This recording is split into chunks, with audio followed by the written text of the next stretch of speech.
మరి ముఖ్యంగా ఈరోజు మన ప్రభుత్వ పాఠశాలలో పనిచేస్తున్నటువంటి పల్లామత్తుల సూర్యకుమార్ మాస్టారు మరి మంచి ఉపాధ్యాయుడికి ఎంతో పేరు పొందారు. అనేక కార్యక్రమాల ద్వారా పిల్లలను ఉత్తేజపరిచి చక్కటి స్పందన కలగజేస్తారు. మరి అంతేకాకుండా వివిధ రకాల రచనలు కూడా చేసి పిల్లల్లో ఒక స్ఫూర్తి నింపేటువంటి ఉపాధ్యాయుడిగా ఆయన మంచి పేరు తెచ్చుకున్నారు. అయితే ఈయన ఒక మధ్యకాలంలో ఒక ప్రత్యేకటువంటి గతంలో తల్లి సంబంధించినటువంటి తల్లి మనసు అనేటువంటిది ఏ విధంగా తల్లి బిడ్డల ప్రేమ ఉంటుందని దాని మీద ఒక చక్కటి ఒక సంచిక తయారు చేసి నా చేత విడుదల చేయడం జరిగింది. అయితే ఇప్పుడు ఈయన 3 రకాలైనటువంటి పుస్తకాలను ఇప్పుడు విడుదల చేశారు. దాంట్లో మొట్టమొదటిటువంటిది ఎండల్లో హాయ్ హాయ్, ఇది ఒక పుస్తకము.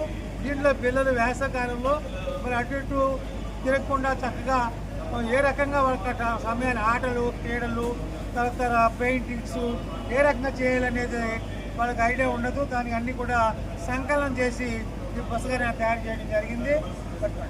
మరొక పుస్తకంలో ఇక్కడ కన్నీళ్ళు అంటే నీరు, మనిషి జీవనాధారం నీరు. నీరు లేకపోతే మనిషి జీవించలేడు. ఇప్పుడు ఎక్కడైతే పునాది కాలం నుంచి కూడా ఎక్కడైతే నదీ ప్రాంతాలు ఉన్నాయో అక్కడే జనసాంద్రత పెరిగింది, ప్రజలు అక్కడ నివసించారు. అలాగే నీటితో ప్రస్తుతమైనటువంటి పరిస్థితుల్లో నీటితో చాలా కష్టంగా ఉన్న పరిస్థితి.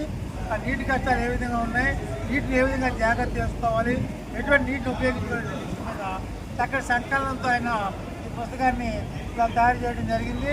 మరి ఇది పిల్లలకు చాలా రకంగా ఇది ఉపయోగకరంగా ఉంటుందనేటువంటిది ఈ యొక్క సందర్భంగా తెలియజేస్తున్నాం.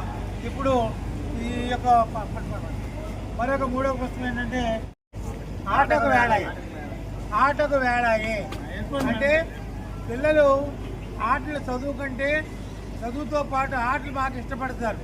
అంటే అలా ఆటపాటలతో చదువు ఎలా నేర్చుకునేటువంటి దాని మీద ఒక పుస్తక సంకలనం ఆయన తయారు చేసి మనం చక్కగా అందించడం జరిగింది.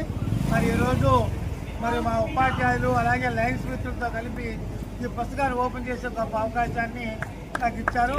నేను మన పశ్చిమ గోదావరి జిల్లా మధ్యాహ్న భోజన మరియు పాఠశాల పారిశుద్ధ్య విభాగంలో జిల్లా కోఆర్డినేటర్గా పనిచేస్తున్నాను.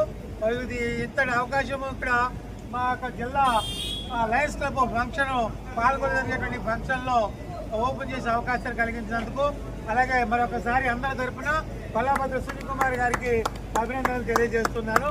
థ్యాంక్ యూ అండి.